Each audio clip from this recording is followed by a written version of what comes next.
নমস্কার। আমরা বহু অনুষ্ঠানে আলোচনা করেছি।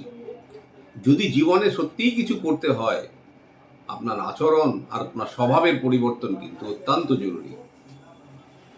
যখনই আপনার দেখবেন কোনো একটা সমস্যা মানুষ ফেস করে আর চিন্তা করে আমি একটা রত্ন পড়বো আর আমার সব রাতারাতি ঠিক হয়ে যাবে। এই থিওরি থেকে বেরিয়ে আসুন। এগুলো করে কিছু হবে না ভাই।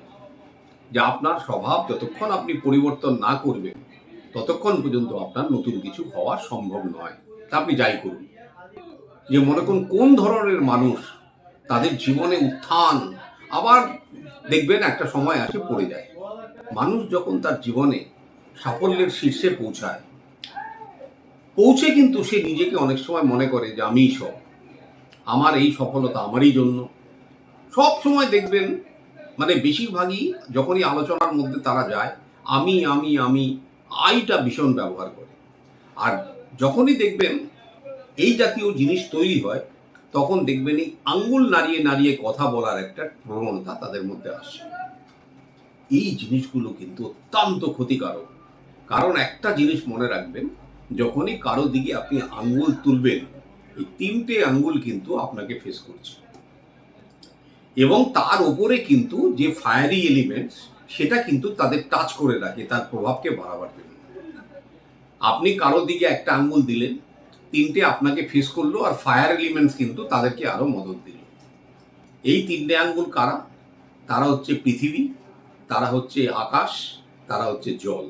এই তিনটে জিনিস কিন্তু আপনার বিপক্ষে চলে গেল। আপনার দেখবেন অনেক সময় কোনো একটা কথা শুনলেই দম করে রিয়াক্ট করার একটা স্বভাব থাকে। তো যাদের দেখবেন এই ধরনের সমস্যা আছে, তারা অবিলম্বে চেষ্টা করুন মাটিতে বসে আহার করতে। মাটিতে বসে, ভূমিতে বসে আহার করুন। টেবিল চেয়ারের মায়াটা ছাড়ুন, ভূমিতে বসে আহার করুন। এই জাতীয় সমস্যা কিন্তু ধীরে ধীরে কমে যাবে। পোশাক আশাক জীবনের একটা বিরাট বড় জিনিস। যতটা সম্ভব পারবেন প্লেন ড্রেসের মধ্যে থাকুন। যে দিনের যে পোশাক সেটাই ব্যবহার করুন, তাতে ভালো থাকবে। বর্তমান সময় মোটেই ভালো নয়, সেই কথা আমরা বহুবার বলেছি। এই 26শে আগস্ট থেকে নিয়ে ধরুন আনুমানিক অক্টোবরের এই 25-26 তারিখ পর্যন্ত ভীষণ বড় একটা প্রবলেম কিন্তু মধ্যে দিয়ে আমরা চলেছি। এবং সবচেয়ে বেশি এই 4 থেকে 10ই সেপ্টেম্বর, এই সময়টা একদমই ভালো নয়। কাউকে কিছু বলার আগে, কোনো কমেন্টস করার আগে 100 বার ভেবে নেবেন যে সেই কমেন্টসের কোনো রিয়াকশন আপনার উপর আসবে কিনা। কারো প্ররোচনায় পা দেবেন না। অহেতুক কোনো উত্তেজক কোনো জিনিসকে পোস্ট করে বিভ্রান্ত তৈরি করবেন না, বা নিজে বিপদে পড়তে যাবেন না। নিজের কর্মটুকু নিজে পালন করুন, নিজের আচরণকে সংশোধন করুন। যারা দেখবেন এইসব ক্ষমতার দম্ভ যাদের, তারা কিন্তু এইসব জিনিসকে ঠিক সেই মুহূর্তে বিশ্বাস করতে পারে না। কারণ তারা তো ভাবে আমি তো সব পেয়েই গেছি। কিন্তু দেখবেন এমন এমন মানুষদের আমরা দেখেছি ক্ষমতার উপর থেকে পড়তে কিন্তু ভাই বেশি সময় লাগেনি। অত আপনার যদি কোনো রকম আপনার মধ্যে অশুভ আচরণ থাকে, আপনার পড়ে যেতে কিন্তু সময় লাগবে না। অতএব নিজের জীবন, নিজের বাণী, নিজের আচার ব্যবহার, পরনিন্দা, পরচর্চা, পরের সমালোচনা, এগুলো থেকে বিরত থাকাটা আমার মনে হয় ভালো। হচ্ছে যারা বাইক চালান, বিশেষ করে তাদেরকে আজকে বলছি, তোমরা একটুখানি ভাই যারাই বাইক চালাচ্ছ, রাস্তাতে একটুখানি বাইকের গতিকে নিয়ন্ত্রণ রাখো। তাহলে এই সময়টা খুব একটা শুভ নয়। আর 2 নম্বর কথা হচ্ছে সবাই পকেটে একটা হনুমান চালিসা ছোট বই রাখার চেষ্টা করো, যেটা আগেও বলেছি।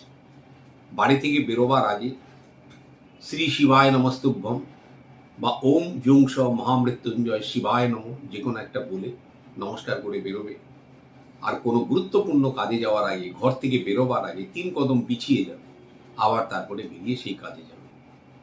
আর পিতা মাতা, গুরু, স্ত্রী বা পত্নী বা স্বামী, তাদের সেবা শুশ্রূষা, সমাজের সবার সঙ্গে মিলে চলা। সবচেয়ে বড় কথা আরেকটা জিনিস, যে যারা প্রোফাইল পিকচারে দেখবেন কিছু ফটো ব্যবহার করেন না, তাদেরকে অনুরোধ করছি যে আপনার একটি মানে সদ্য তোলা যে কোনো ছবি আপলোড করুন। তাতে কিন্তু আপনার সূর্যের যে এনার্জি সেটা অনেক বৃদ্ধি পাবে।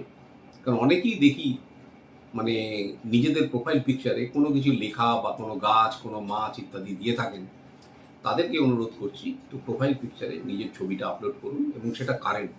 এই না যে 10 বছর আগে আপনাকে দেখতে সুন্দর ছিল, দেখতে অল্প বয়সী ছিল, এটাই কি ঘুরিয়ে ফিরিয়ে লাগাচ্ছেন, এই জাতীয় জিনিস করলে কিন্তু আপনার জীবনে কিন্তু 10 বছর পিছিয়ে যাবে। এইগুলো পালন করুন, ভালো থাকবেন। নমস্কার।